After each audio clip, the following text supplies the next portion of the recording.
Welcome, podcast listeners. It is episode number 304 of the Fret Talk podcast. You are here with your host, Mr. BudgetPedalChap. That is me. You are joined this week by, oh my gosh, it is Josh. There he is. That's the guy. Well, I'll go on, indeed. We are definitely down with the kids about 12 years ago by this point. And we are also joined by a very, very holiday-looking Mr. Matt Quine. Hi, Matt. You didn't say hi, Matt, so I'm not going to say hi, Matt. Say hi, Matt. Hi, Matt. Yeah, he did the thing. I didn't do it right, but he did. It's good to be back. It's too hot to remember anything. Oh, yes. Like, I am surprised my brain is not pissing out the side of my ear. It is. You need a brain for that at first. Yeah. It's serious boob sweat kind of weather this is. Yeah. I mean, definitely boob sweat weather. We are men of a certain stature, certain age and stature where we get boob sweat. Speak for yourself. Hey, don't you try and get out of this. You know you get boob sweat as well. I mean, we're a couple of years before we start wearing sports bras, so... Is this episode going to be entitled Betty Swallocks? I mean, it may very well be. We'll see how shit goes down. But as we usually start these things, we do what we've been up to. But I don't think we're going to. We're going to do a tiny little snippet of news first, and we are opening with possibly the best name for a pedal, K-Line. K-Line, recently have been absolutely knocking it out of the park with their social media. Their social media is just peak at the moment. There's nothing better out there than the moment. Yeah, I think what they did is they found a meme lord on the internet and went, you know what, we're having him, and their social media posts have just been absolutely quality guitar memes. So absolutely fantastic for that. But then they've gone that step further and created the best, the single greatest. I mean, I'm going to say it's the greatest pedal name of this year, possibly this decade. This year, definitely. Yeah, I think that's safe. That's in the bag. But this decade, I mean, we're probably talking a very strong contender. Absolutely. Whether or not the pedal's any good, I mean, I'm sure it'll be fine because K-Line makes them even if it's not the best quality in terms of the best sound, it's always built to a quality. You know, you're getting at least a kind of middle to high quality sound. But this, it's a tuner, so I mean, can't fuck those up, can you? Surely. Can you? I mean, as long as it has the letters on it, E, A, D, G, and B, then it'll be fine. Yeah, and then doesn't read one of them as H. You're like, oh, fuck. It's a German tuner. What's it? Put it in The Simpsons. Or put it in H. I mean, the Germans, they do, don't they? Look, B flat or something is H. Which, just stop, Germany. Just stop. Just stop it. I mean, that is definitely what there is to be angry at Germany for, isn't there? The only thing that they've done in the history of ever. Right. So I mean we've teased it long enough. We've been pedal name cock teases. Josh, you were the one who brought this to the group. Why don't you share with us what they are calling this pedal? So the brand new K-Line tuner is called the Yellowfin tuner. I mean, it's fucking excellent. Excellent. Top quality. Well done, K-Line marketing department. You are absolutely not only is it an actual animal, but they must have just been sat there. You know, you see that meme in the boardrooms, okay, what can we call our tuner? And there's two people that make a recommendation, and someone's just gone, you know what I had for dinner last night? A tuna sandwich. I mean, tuna sandwich could have easily done it. The Dan Electro tuna melt. The fact that isn't a tuna is that's what holds that back as a pedal is the fact that that's not a tuna pedal. Yeah, I mean, if it was, that would be peak too. You could have tuna sandwich, tuna salad, tuna pasta, but this yellowfin tuna, absolutely fine. Yellowfin and then tuna, TUNER. Yeah. Just It's perfect. Yeah. This is Like- how you should be doing your pedal names. absolutely, absolutely. Like take heed. Other pedal manufacturers do what K-Line's doing because they're smashing it out of the park. Right, gentlemen, what have we been up to this week? Who wants to start us off? I think I should start off because I've had a video go live. You have had a video yo live. Video? Have I? Video, you're live. Indeed. Like, it's so hot. It just please, like, if my words kind of make sense, just rearrange them in your own minds. Yeah. Shall I put you out your misery and say that I released a brand new video? You've just released your nipple as well. Is what you've done. Me. The Josh, red beard. for the listeners, that Josh is wearing like a sleeveless top, and it's like sleeveless down, like right down to the bottom. So, like there will be some on show. Yeah, there'll be some nip slips today. And I will be on Nip Report as well, so I will let you know. So that you Nip listen. Report. You're gonna have to nip that in the bud. Hey. Go on, Josh. Sorry, I've ruined your moment there, haven't I? If Mikey Demas is listening to this, he's going to kill me. Yeah, I'm really sorry. So I have released a video on the Redbeard Hairy Squid, which is a brand new fuzz pedal, which comprises of 3 fuzzes in one mode when I say one mode, one pedal, and you got a toggle switch between 3 different fuzz modes. So you got silicon, germanium, and an LED. Yeah. And I was, looking at how I was going to do the demo, and I thought, you know what? It's 3 fuzzes. Let's put it down to the people's ear, and I'll play through mode A, mode B, mode C. Relatively the same riffs. I think, there was a lot of kind of similarity and same sort of chord progressions, and just to try and portray them a similar sound, and they all sound really fucking good. Because we tried it, I think all 3 of us tried it at the UK Guitar Show, if I can recall correctly. Because I remember Matt played it. I think Matt was the first to play it out of all I of played us. it the day before you guys were even there. The thing I remember the most is the middle position, which I think is the LED clipping. Was much louder than the other 2 settings. So you'd play it and you flick to the middle position, you'd play the guitar and it would blow your eardrums up because you were listening to it through a Captor X.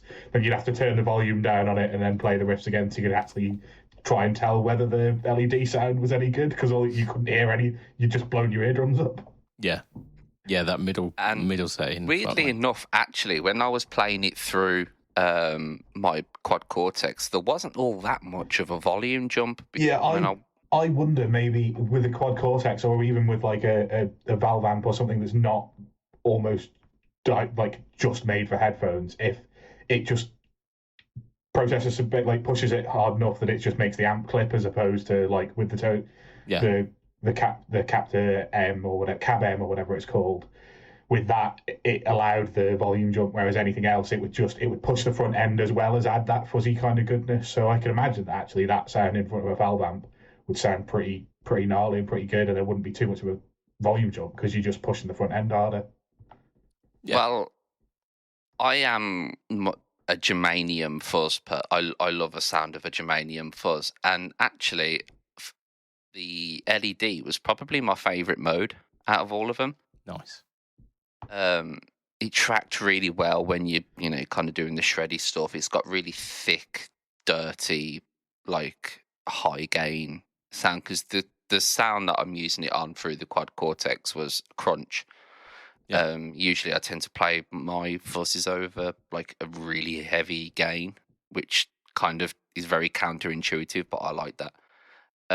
It's a really fucking good pedal. It's really, really good, and highly suggest you check out the video and see if you can guess the fuzz modes. And there's a secret bonus mode in there as well.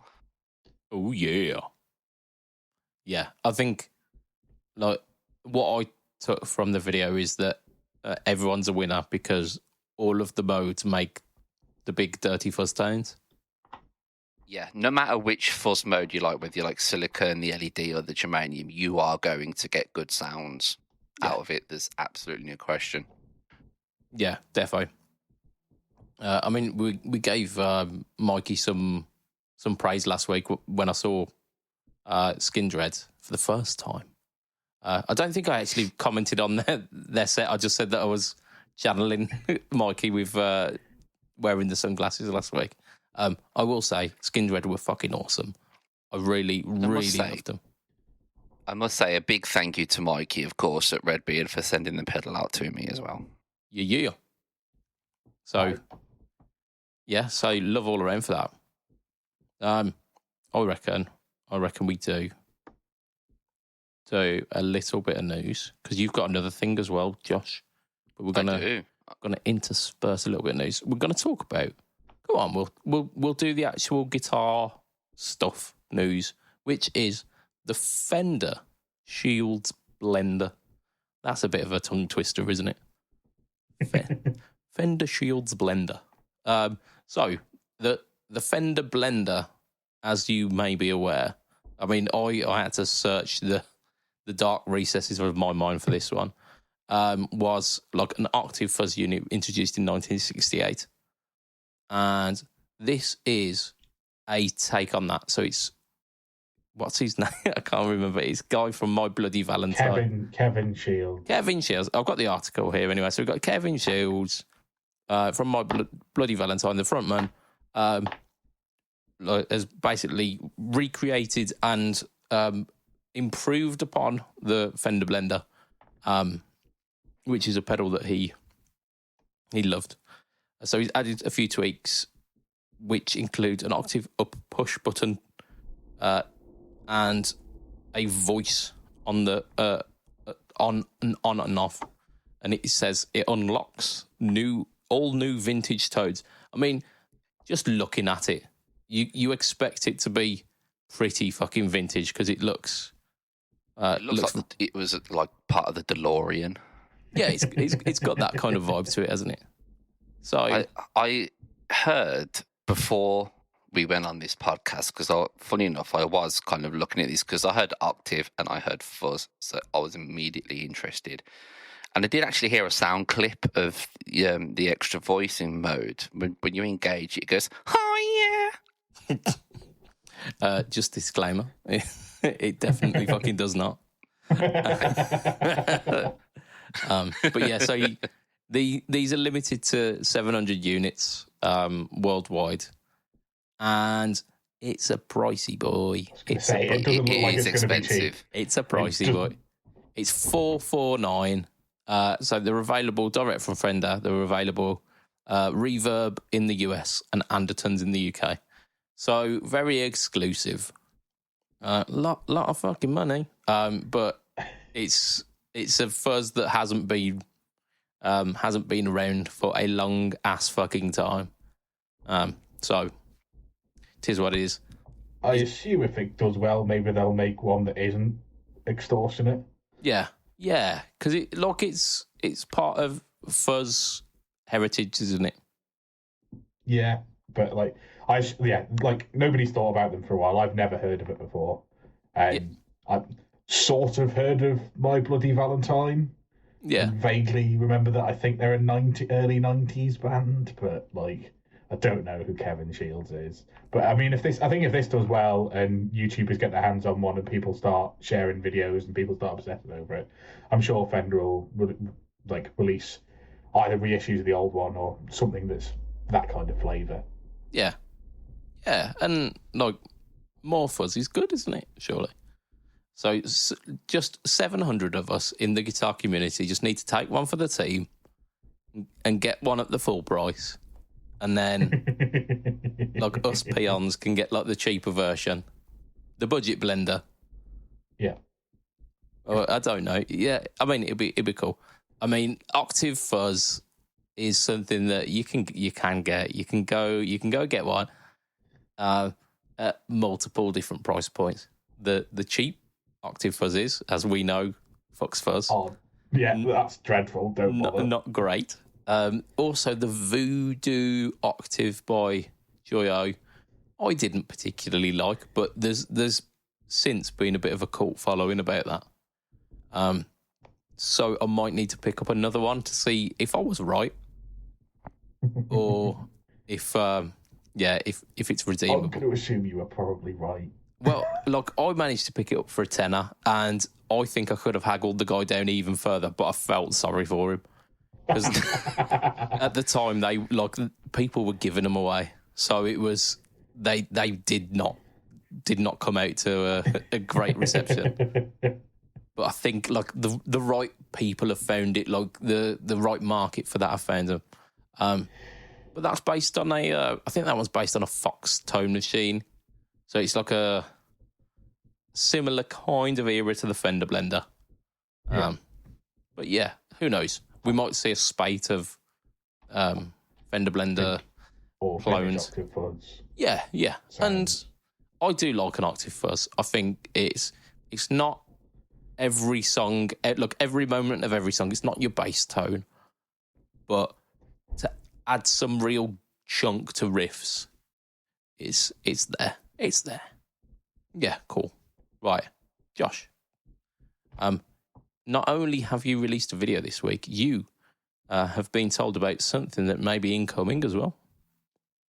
It's literally, as we film this podcast, it is literally on its way to me for tomorrow. So when you hear this, I will have opened it and I will have orgasmed because you would have heard me across yonder. I am taking delivery very wonderfully from Chapman Guitars on the new ML3 Lightning Storm limited run, which you both saw again at the UK Guitar Show when it was unveiled, and I said it's probably going to be coming out around June, and I think it came out a couple of weeks ago.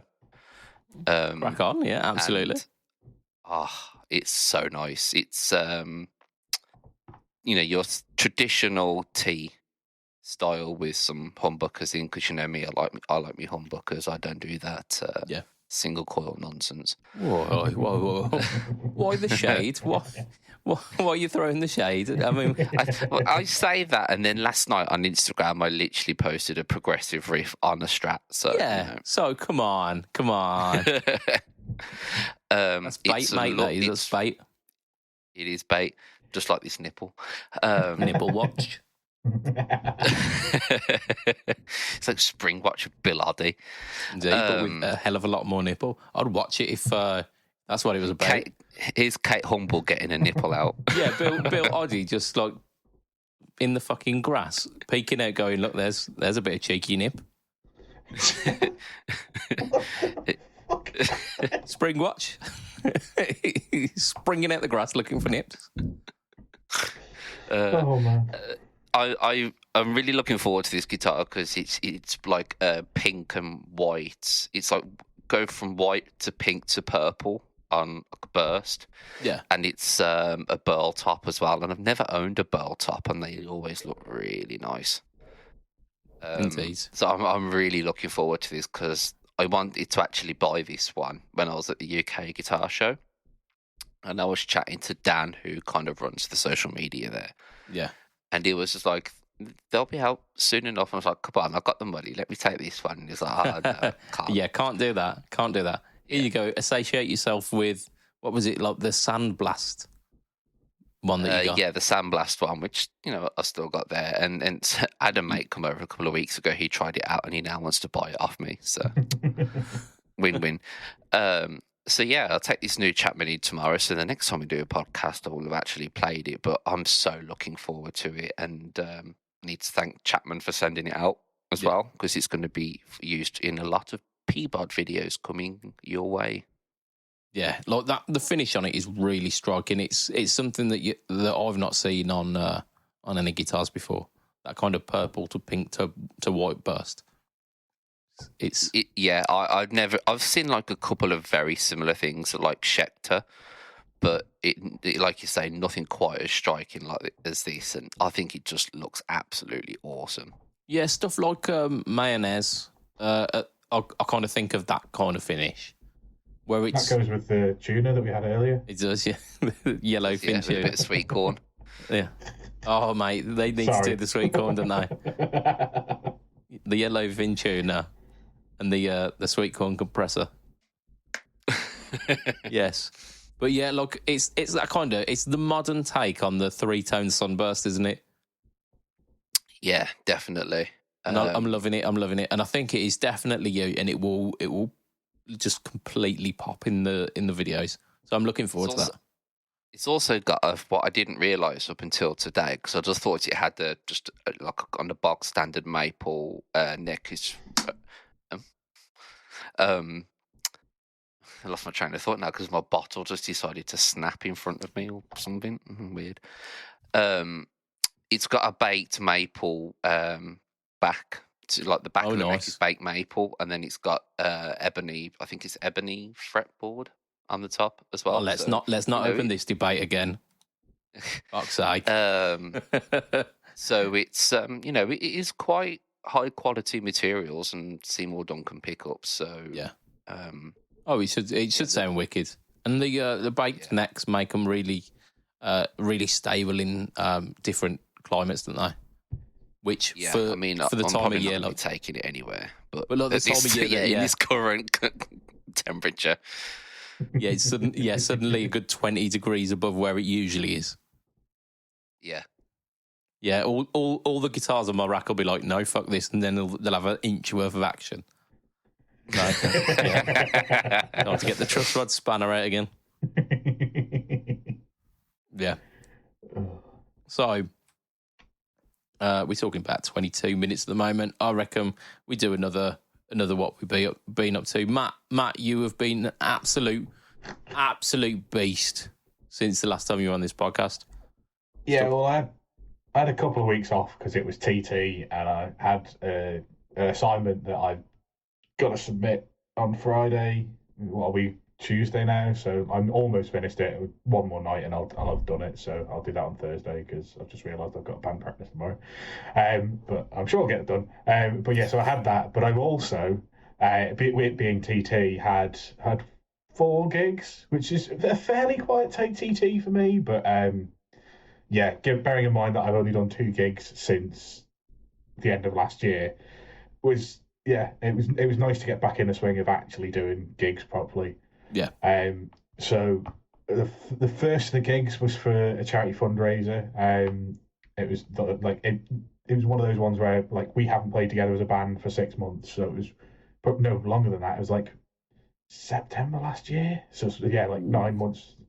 So it was nice to kind of go back into one with a little bit less pressure because you're not obviously you're not doing it for to get paid because it's a fundraiser for a good cause. It was a fella who slipped and broke his neck and is now a quadriplegic. And we're trying to just raise some funds for his family to make conversions so that he can come back home because at the moment he couldn't like get into his own property and move around inside. So they're doing some home conversions and they're raising a bit of money for it. So I think we managed to raise 5 or 6 grand on the night. So that side it was really good. Yeah. But the best part for us was it was like a low pressure gig. Like, you're at the end of a night where people have been, doing raffles and there was an acoustic, like a guy playing the acoustic earlier on, and like everyone was just kind of in the mood for a bit of a boogie. So yeah, it was one of those where like we knew we'd get an audience straight away. It was nice and eased into it. Was probably not the best performance, but like I say, we've done a load of practicing, but we hadn't played on stage together for 6 months, so you always have to kind of ease back into these things. And it was nice to have something before we then did a couple of TT gigs, which are a little bit, a little bit, more. You've got more focus on you, shall we say? Yeah. So got that one out of the way, got a few mistakes out of the way, and just like kind of fell back into it. And by the second gig, we were tight again. We were playing like we used to, having a bit of just actual fun. Like the second gig we did was on the back of a low loader in a car park to probably about 500 people. So nice. It's always good. Nice. It was like 7 o'clock in the evening, so sun's out. There's like chip shops and stuff, and people were like mulling around, eating chips, drinking beer, and just like kind of having a festival kind of atmosphere. It was Friday night, so everyone had just finished work and just gone out and had a bit of fun. Yeah, it was one of those gigs that I look forward to like I love doing the outdoor stuff in the summer because everybody's up for just listening to whatever. Like we went on, and then the band after us were high. So they did half a set of Stone Roses tribute and half originals, which is like sounds really weird. And most of the people that I spoke to that were there were like, you should have gone second because that would have been a great opener for somebody who's then doing all covers. For the kind of atmosphere that was. But like, I stayed for half. So I left just as they were starting to do their own originals. I basically had to get back to the other side of the island, and I had to be up in the morning, so didn't want to be out too late. But yeah, they were good. It was a good atmosphere. Everybody seemed to be enjoying themselves. It was just one of those like lovely things. It was just so good to be back playing in TT and in a place where I can turn amps up. Because inside a Vox AC15, you can put on like 3 if you're lucky. If you really want to piss your mates off. On an outdoor stage where it's mic'd up and there's a sound engineer, but you can go, I'm standing quite far away from this, so the sound engineer is looking away, and I'll move the microphone a little bit further away from the amp, and then turn the amp up a bit. And just to be able to crank amps, but yeah. Absolutely loved it. Got some great tones. It was actually the same gig that I broke the headstock off the Les Paul last year, same venue. So It was nice to not do that this year. Yeah, a bit of a redemption arc. I like Did it. you use your new pedal? I did not in the end. So I mentioned on the podcast the last time I was on that I bought an Antares off you, I think. But I decided not to take my pedal board apart 2 days before 4 gigs in 2 weeks. Because I was like, I know I'm only swapping one pedal out. You've changed, mate. You've changed. But if it goes wrong, it's gonna be chaos. It has since gone on the board, so we're like 4 days away from the last gig, and I've got a gig on Saturday, and I have swapped it out. But I'm gonna like run the Antares as like a crunch pedal into the front end of the hotcake, and also as my lead boost after the hotcake. Because I've now got 2 Antares, and I think that'd be perfect. So if I want it to fatten up my sound, which is what I've been using it for at the moment, and I've been using the Honey Burst as my lead boost. And the Honey Burst is great, but not quite as good as the Antares, I think, just. Yeah. And I'm the sure Antares has got some, has got that clean blend, hasn't it? Which gives you the different edge. I'll change it out at some point. Like I was waxing lyrical about the Messiah for a year and a half, and that's now off my board because I'm using the Vox, and I'm sure that'll go back on the board, and then there'll be changes in things. But right now, I'm feeling Antares, hotcake, Antares, and that'll be my entire drive section apart from the fuzz, which is the Raise the Dead. I mean, that's a proper tight lineup, that isn't it? It is, yeah. But I didn't quite get there for TT. Like I say, I was just a bit worried that if I did something and I'd have to completely rewire the board, and whilst having an assignment and having to do board rewires and having gigs and stuff, it would have just, I didn't want to put the extra stress on myself. Yeah, I understand that. And reliability in a 4 gig stretch is absolutely paramount. Yeah, absolutely. And just the safety of the fact that you know that board's been together for 3 months and has been working for 3 months. Let's not fuck with things. So, yeah. I kind of wait for that. I won't bother talking about the third gig because it was just a similar kind of vibe. It was in a pizza restaurant, but it's a pizza restaurant that has bands on from 8 o'clock, and then we finished about 11 o'clock, just good fun. Yeah. And then the last gig was my favourite gig of every year. It's Bushies. It's in what they call the Bushies Village now. It used to just be the beer tent. They're now in they call it the Bushies Village because basically it's in the gardens of our what's called the Villa Marina. It's the Villa Marina itself is our big venue for when artists come over. It holds like 2,000 people. Yeah. But the gardens of it, every TT, they put the big stage in there, and it holds about 4,500 people. And the first year it moved to there, I played to 4.5. They were literally on a 1-in, 1-out system, so we hit the capacity. This year wasn't quite that busy, but we still played to about 3,500 people. So it was rammed. It's just my favourite gig of every year. It's the biggest stage I ever play on. It's bigger than that indoors. Like I've played on the stage indoors at the Villa, and it's bigger than that. Like you got so much space. You can properly crank your amp. And just we basically reworked the set so that we could focus on particular sounds. So I didn't have to have clean, which meant I could run the Vox fairly hot. Yes. And then like have the hot cake for like pushing it a bit more, then the Antares for getting a proper kind of like rock sound, and then just lead boost and it's the first time I've been able to properly there was enough time between songs where I could put the Les Paul down, pick the Strat up, put the Strat down, pick the Les Paul up, and then have space for them to both be just literally to my left, so I could just unplug, put guitar down, pick guitar up, plug back in, and it takes you 10 15 seconds.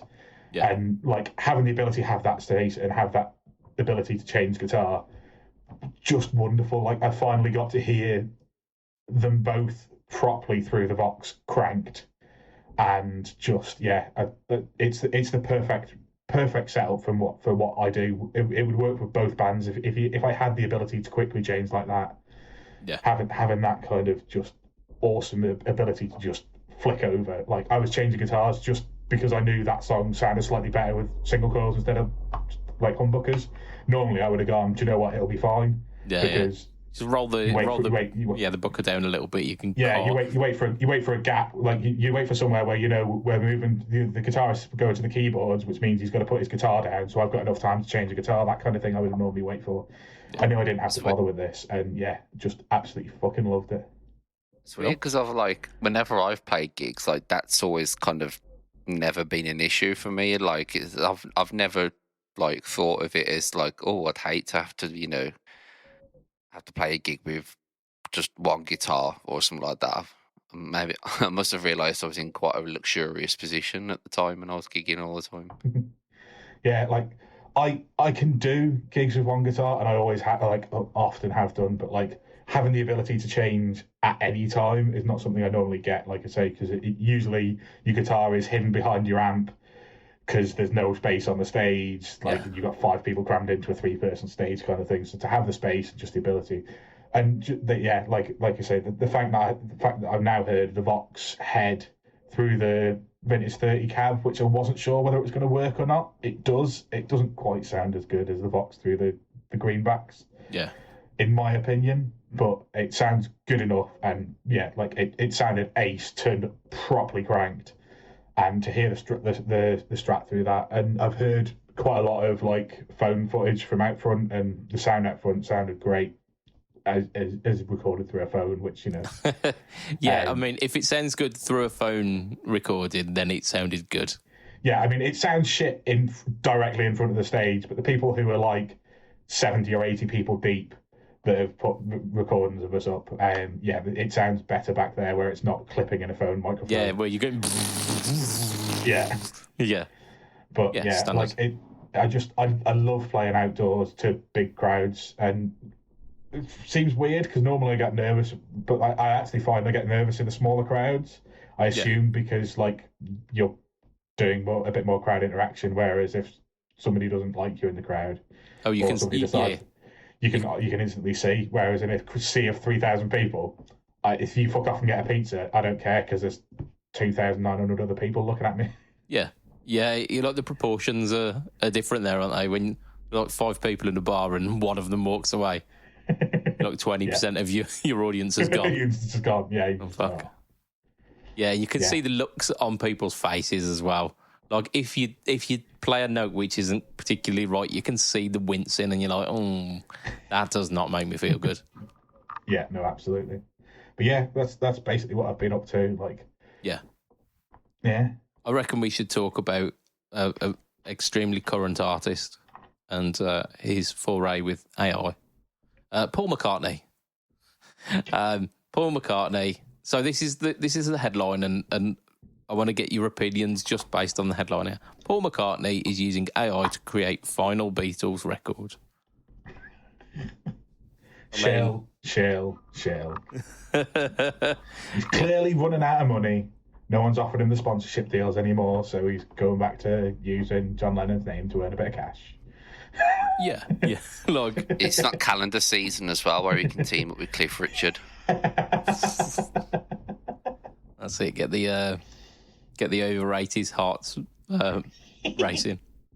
pacemakers going. It's kind of like, when your nan or your granddad discovers an app on your phone, and it's kind of like, really? You're just discovering this now?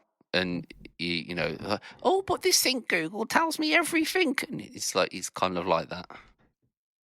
Yeah, so our Macca has been using AI to create the final Beatles record.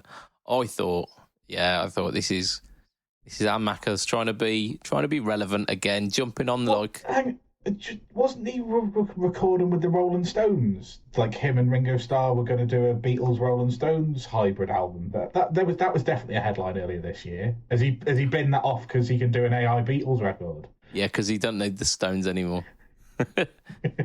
No, I think that was a rumor that someone was putting about. Like the Stones have got are missing a bassist and a drummer. Like the Beatles only have a bassist and a drummer. Coincidence? Right. Okay. All the articles that I was reading were telling me it was going to happen. Yeah, it was probably on the Onion, though, wasn't it? But I wasn't paying that much attention, so it probably was. Yeah. So like Macca's using AI. I thought like this is like he's jumping on the hype train of AI because it's a hot new thing, isn't it? And he's like Josh says, he's trying to kind of cling on to relevancy. But actually, there's a bit more to it than that. And I'm gonna open up the article so I can do it a bit of justice. Because I was ready to get old man shirts at Cloud at this. So it says Paul Macca's in an interview with BBC4 Radios, he was saying that he's been using AI to extract Lennon's voice from old audio. So he's actually been taking stuff from the Get Back documentary. Like he was like listening to the Get Back documentary, and he used a dialogue editor to train AI on the Beatles' voices to separate them from the background noises. So he's taken basically like half-finished songs from back then and like reworked them to what those songs would have been if they had a bit more time together. Which I thought, actually, if you're using AI to create like new material for a band that's long since gone, that's kind of the best way of doing it. But I did this with like some James May videos where I watched about 2 hours, 3 hours, 4 hours worth of videos with James May and decided to make a Rammstein cover only using James May's vocals. He could have just done that. Just watch the documentary, paused it, stick it through, I don't know, YouTube to MP3 320 or something, and then just cut out the bits he needed. Yeah, but he's done it so it's a cleaner way of doing that rather than just like splicing shit. So yeah, it says when it came to make what will be the last Beatles record, I think he's taken a few liberties by calling it the last Beatles record. It was a demo that John had, and we were able to take John's voice and get it pure through AI. Then can mix the record as you would normally do, so it gives you like a slightly better product than just kind of cutting and splicing. So did George Harrison never exist in Paul McCartney's mind? No, like those two, like Macca's and Lennon, were just doughy-eyed at each other until that bitch Yoko got in the way, and then Paul... surely, if they maybe if it's an old recording and they have all of the members on it, then maybe you can call it a Beatles song, just about. But if it's just a vocal recording of his of Lennon, and you've run that through an AI emulator, and then Dave from down the road has played the drums. Yeah, they haven't even asked Ringo, who's not fucking dead.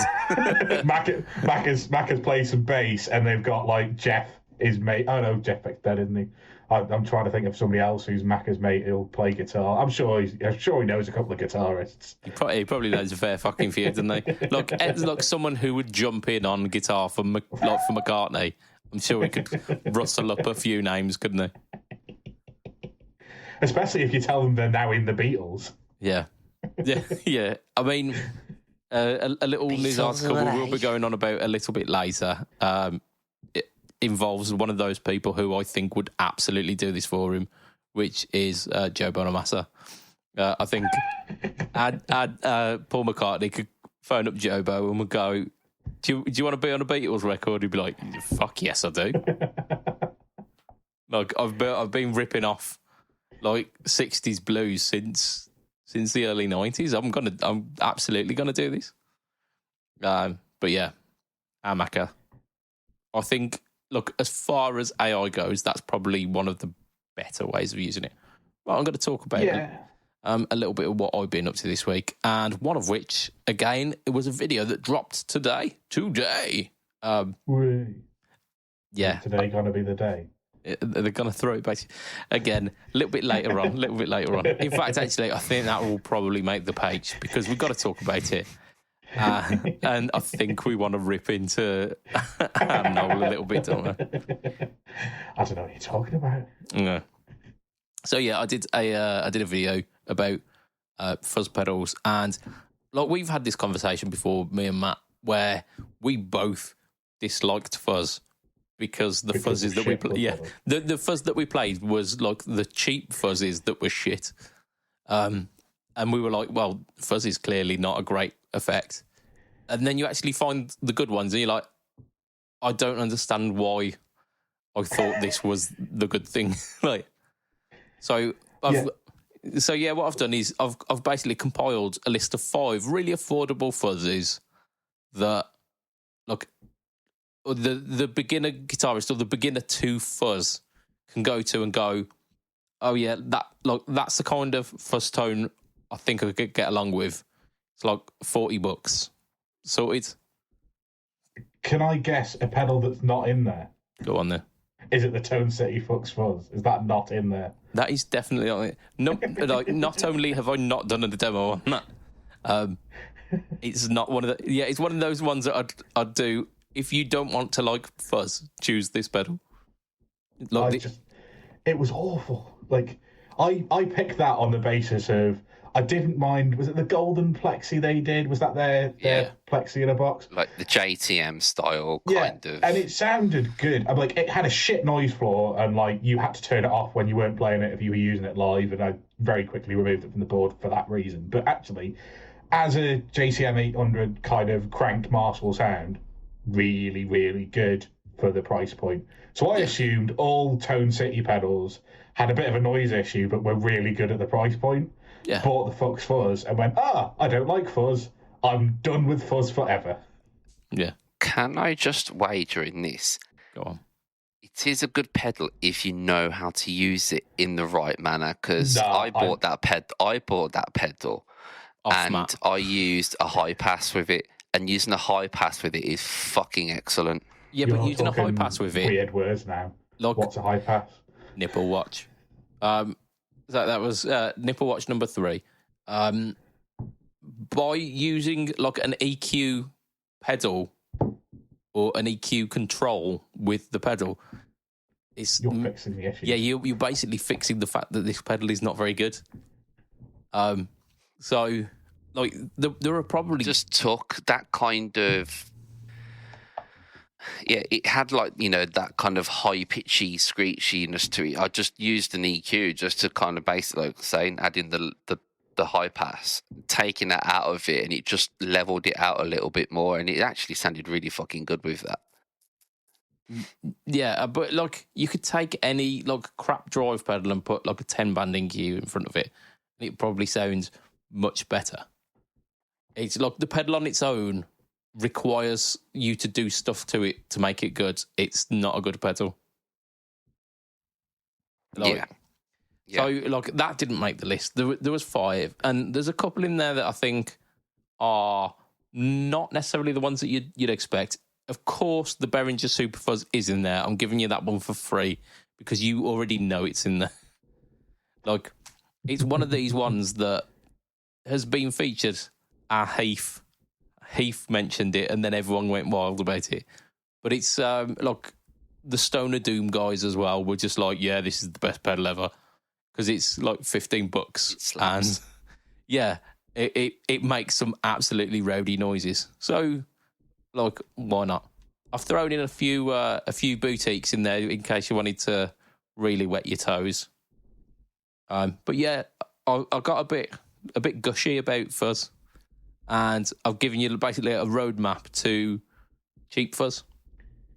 So definitely, go check that out and see, if there's any cheap fuzzies which you think they definitely should have been on there. Send them to me, drop them in the comments, and then we can make round 2.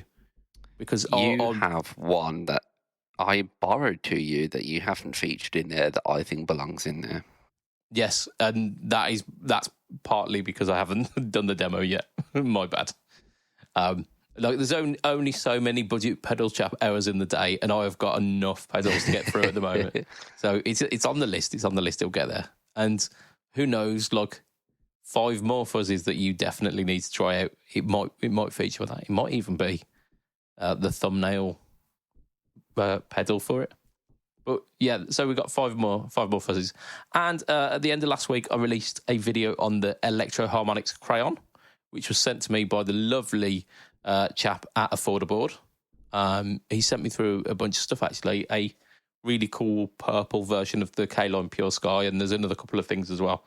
They will be featured on the Budget Pedal Chap channel as well. EHX Crayon. It's an okay sounding pedal. I thought, this is not the worst thing that I've heard. I had it previously, and I after playing it again, I know why I sold it, because there's a few things that, a few pedals that I've got that are cheaper than it, that do similar things in a more refined way.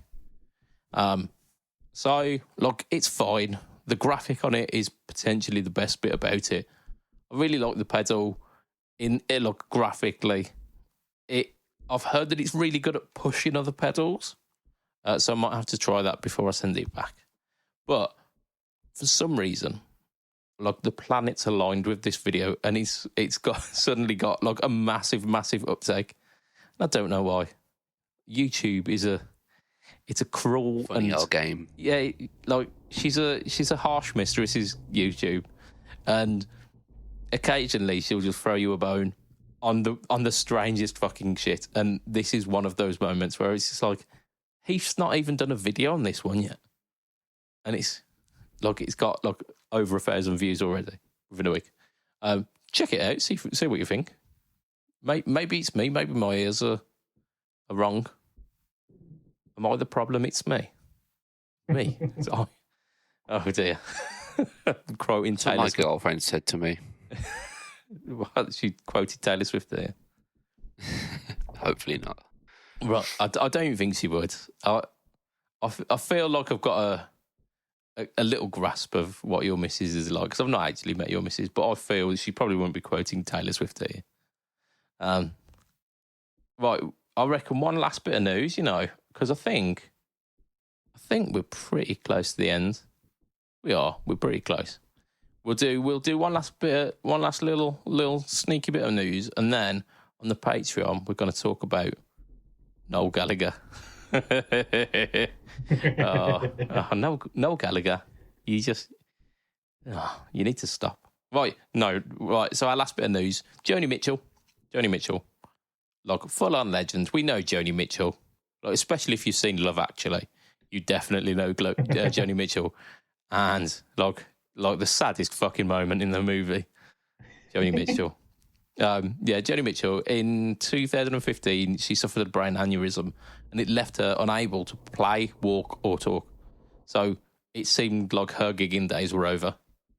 So very recently, she played her first headline show in 23 years. That's absolutely massive news.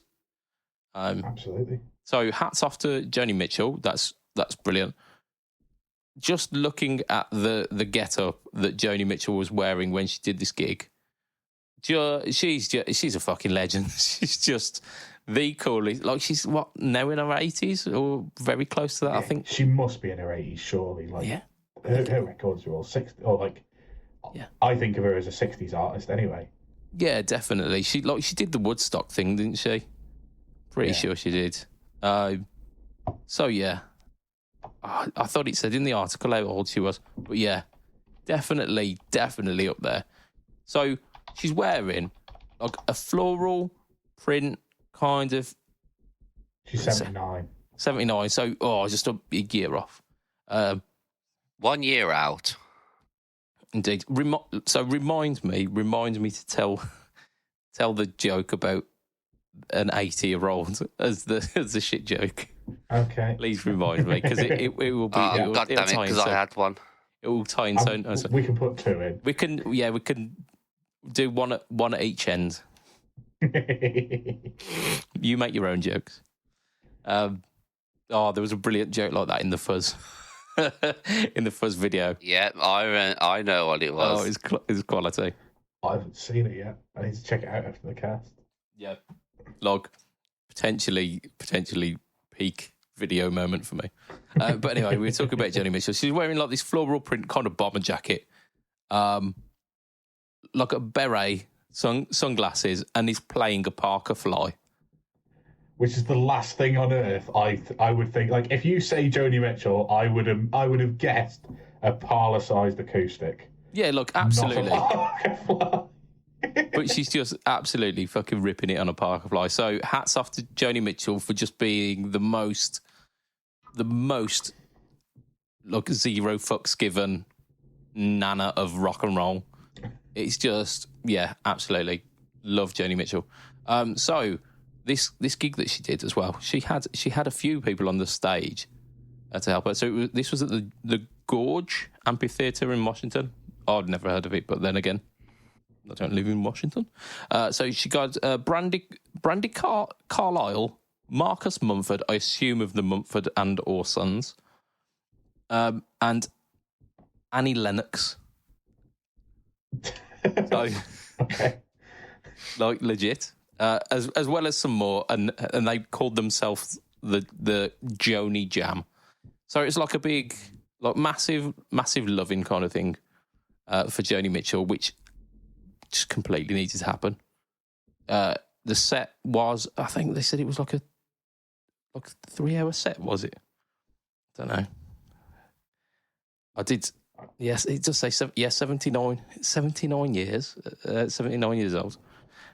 Yeah, so massive concert.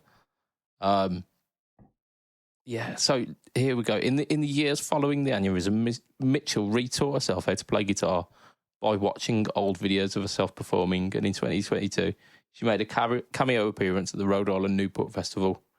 And this is the first time she's delivered a headline show since 2000. It's mental. Yeah. Like, that's love for the craft, that is, isn't it? Like, you get to 2015 and you have a brain aneurysm, you basically can't do anything again. You would have thought, yeah, I've had a good run. Like, I could live off the earnings off my royalties. That's what happens when you go on Facebook and do 1 like equals 1 prayer. I mean, do I have to edit it out? Do I? Maybe I do. Maybe I don't. I don't know. I don't know. Like, leave a comment on the Facebook group whether you think I should edit this out or not. Yeah. So I think massive love to Joni Mitchell for just being an absolute boss. It just goes to show you, though, that, like, you know, you can sit and let something kind of take you down, or you can try and kind of rebuild yourself up from, you know, from something. Yeah. So apparently, in like the early 2000s, a similar thing happened to Dave Mustaine. He ended up busting a tendon in his arm or something, and then he had absolutely no control over his the hand on that arm, and it meant that he could no longer play guitar. So, oh, what a shame. I mean, like, we're not going to get into Megadeth versus Metallica. We're just not going to do it. We're just not going to do it. Because there's only one winner. And they've sold over 100 million albums, whereas Megadeth haven't. Yeah, but like, only one of those bands had Marty Friedman, and one of them has had Kirk Hammett pretty much the entire time, and that's not excusable. You get out. Okay. You're not welcome on your podcast anymore. I will. In about like 5 minutes, I will get out. Yeah, but so he had, I think it was called Saturday Night Palsy in his arm, and he had to reteach himself how to play guitar. He actually got a guitar teacher to reteach him how to play guitar, and it's just like that kind of dedication. Like for him, he was a little bit younger, like kind of 40s, 50s, and you're thinking, like, do I let this end what could be like the twilight years of my career? Joni Mitchell, she had nothing left to prove by that point. Like she'd already won. Like it's already done. Yeah. But hey ho, I'm just completely in awe with Joni Mitchell. Right, yeah. So that's our podcast for this week. It's time to wrap up. For as little as $2 a month, you can be part of a Patreon exclusive member club. It's so exclusive that you have to pay us $2 a month. We've got some new backers for the Patreon crew. Yeah, well, we have. Let's have a listen. Right, so the people are as follows. We've got Mr. Andrew Bimson of Rising of the Lights. We've got Mr. Doug Christ of 37 Effects, of Masters of the Cinematic Universe, and the Just Surprise Me podcast. Masters of the Cinematic Universe last week doing a movie called Trolls, which isn't the animated Trolls, and it seems absolutely batshit mental. Don't watch the movie, it sounds shit, but listen to these guys talk about the movie because it's absolutely brilliant. We've got the brothers in arms, the terrible twosome, Mr. Hugh G. Rection, and Mike Oxlong, and other lies I have told the ladies in my past. We've got Mr. Ben Fletcher of Fletcher Pickups. We've got Mr. Brian Gower of the Tone Jerks podcast, of the Second Button podcast, and the Off the Rails podcast. We've got Mr. Ross Philpott, and we have got our new Patreon backer, Diabetes Foot. Diabetes Foot. Classic. Yeah. So if you want to find me online, I am BudgetPedalChap. You can find me at Facebook, Instagram, and YouTube /BudgetPedalChap. YouTube is, of course, the home to the No Talk or Tone series, which this week will feature insert video here. We're recording on a Tuesday. I've not recorded anything, I'll be honest. I'll put my hands up. It'll probably be the Pure Sky, to be fair, because it's legendary. Matt, where can we find you online? You can find me on Twitter and Instagram at heel_Matt Q, apparently. There you go, underscore. That's UNDERSTORE. at Matt Q. And Josh, where can we find you? You can find me at the Corona Mortis on Instagram, and you can find me at Josh Castle TCM on YouTube. Yes, we can. Nipple watch. Yes, we can. And this is the fourth in the series of this week's nipple watch. We will keep you up to date with the hot nipple action. We need it's a we need a soundboard podcast, is what we need. Breaking news. Nipple Dun, watch. dun, dun, dun, dun, dun. Breaking news nipple watch.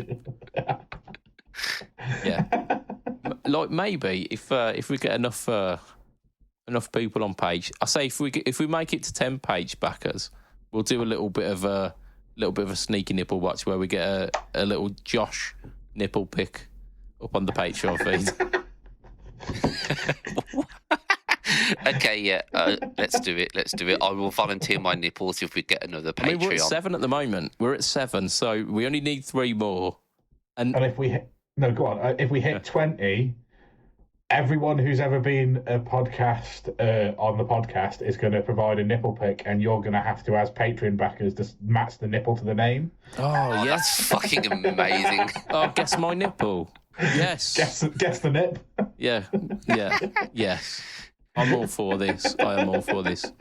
That is once we hit the milestone of 15 backers, we will do Guess the Nip. There's your incentive. There's your incentive to subscribe to the Patreon, people. Or to make sure that it stays at 14 and no more. Just let us know if it would inspire you to not subscribe to the Patreon. Just let us know, and we will make it a threat. If 10 people don't subscribe, if we don't get over 10, then we'll start doing it in the Facebook group. Yeah, absolutely. Yeah. So I think that's amazing. By that point, it is definitely our time to leave, isn't it? Because we're now talking about threatening people with our nipples. So from myself, Mr. Budget Pedal Chap. From oh my gosh, it is Josh. From Mr. Matt Coyne, say bye, Matt. Bye, Matt. And just because I didn't do it right at the start, say hello, Matt. Hi, Matt. Whee! It will be a tatty bite and good night for this week. Bye. Bye. Bye.